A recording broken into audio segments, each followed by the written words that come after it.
Guys, what I have here is the cheapest 4,000 watt enclosed inverter generator available on Amazon right now. This thing is the Paxurio DK4000 ISA. It's got 4,000 starting watts and 3,200 running watts.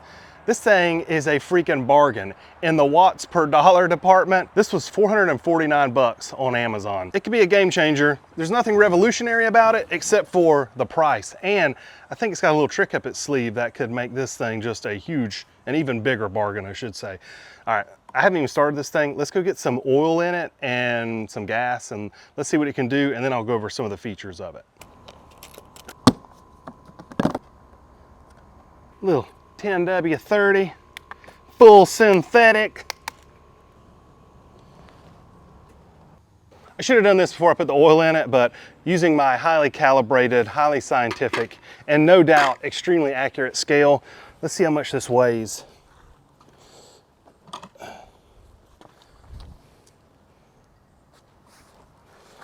$51 pounds with just under a quart of oil in it.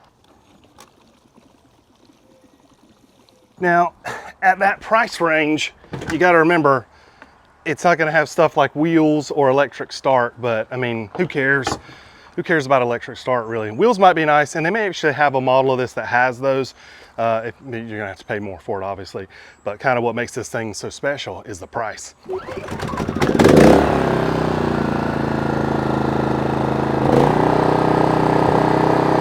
It's probably been said millions of times, but it doesn't matter. Every year people die from carbon monoxide poisoning from portable generators. I think it happens a lot of times in like the RV camping world, where people will set them up in their like travel trailer or something, or just too close to their travel trailer with the door open maybe, or maybe during a storm, people that aren't used to using them. But anyway, one thing that's good is this has a carbon monoxide shutdown detect.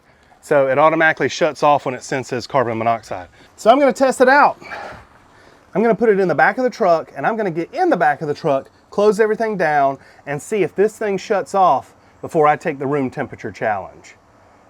Okay, I'm just kidding, don't do that, don't be stupid. I am gonna leave it in the back of the truck though, and let it run, and let's see how long it takes before it shuts off.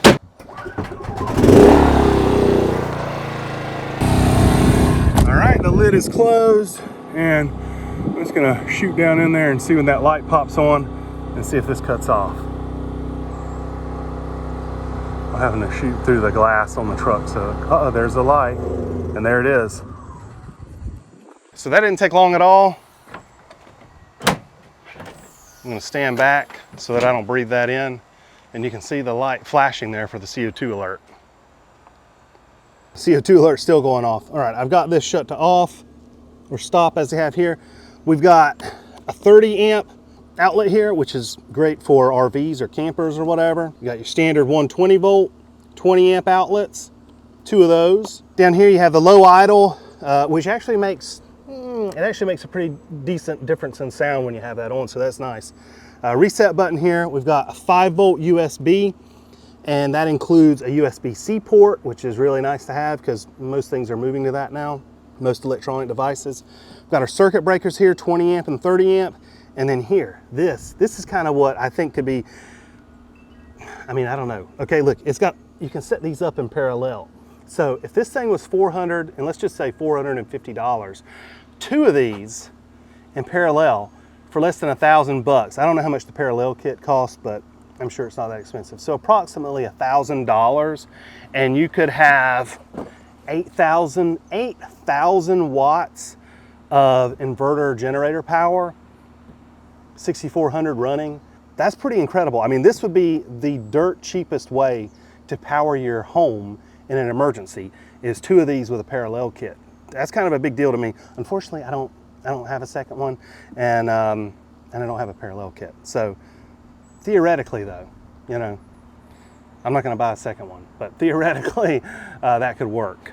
I think we're safe from carbon monoxide, so we're back over here in the shade because it is freaking hot, all right? So I've got a real test for it.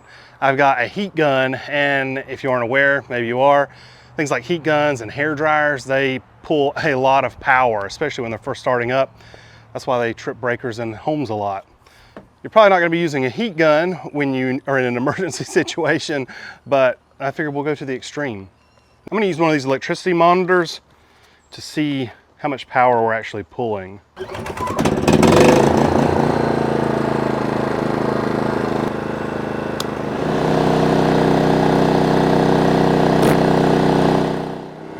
All right, here we go. I'm gonna put that on low.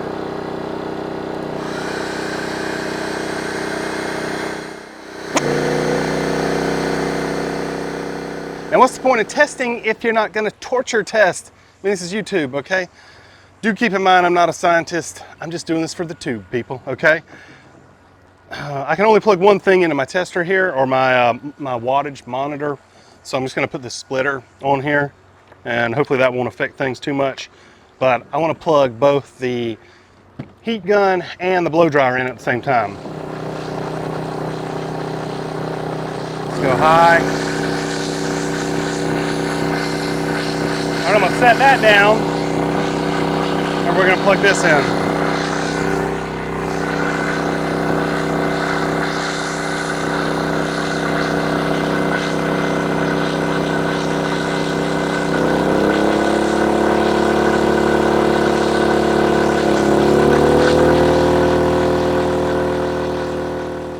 If you're looking for a lot of generator for a little bit of dough, the Paxurio DK4000 ISA, they might need a better name. Anyway, this might be the ticket for you. If you're interested, I'll put a link in the description. And if you want to know how to hook a generator up to your home safely without killing somebody, check this video out right here, and I will see you next time.